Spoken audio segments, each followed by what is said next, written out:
Hey guys, today I'm going to be talking about The Books of Blood by Clive Barker. Um, I started reading just a few days ago.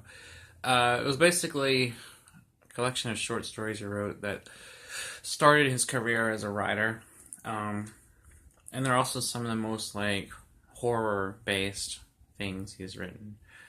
He wrote them really early in his career, and you can tell.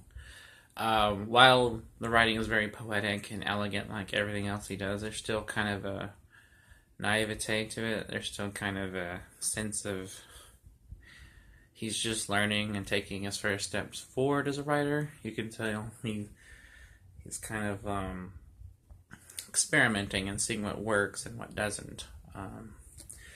Very, very interesting. Highly, highly recommend it. I'd recommend anything by Clive. He's fantastic, and I think he's a really underrated writer that doesn't get enough attention, I feel like. This stuff is really interesting. It plays a lot of different ideas and challenges preconceptions, and really thinks of outside of the boxes of societal constructs that we tend to fall into as people and how we think about things.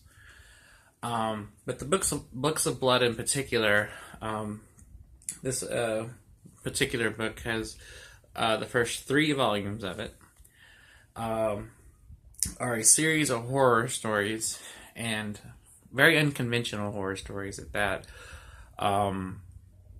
They deal with some interesting themes and have some really quirky and unconventional subject matter.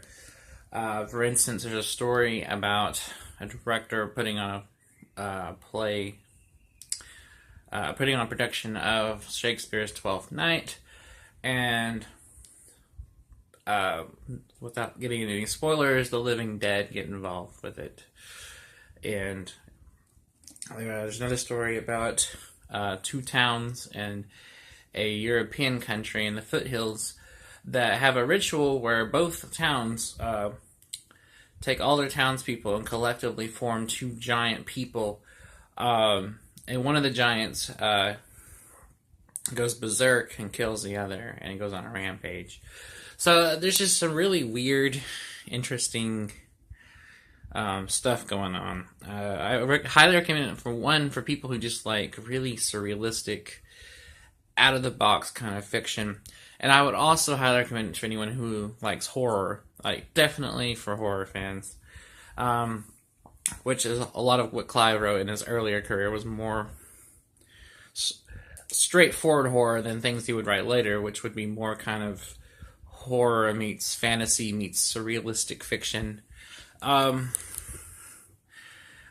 It's just really good. It's really interesting. Another story is about Edgar Allan Poe's story, Murders in the Rue Morgue, were inspired by a real event, and basically it's called The New Murders in the Rue Morgue, so it's kind of repeating it, kind of, in a way, history kind of repeating itself, but not exactly. But it's weird. It's really interesting. Definitely, but I would recommend anything by Clive. But I would definitely recommend these 2, because these are really good.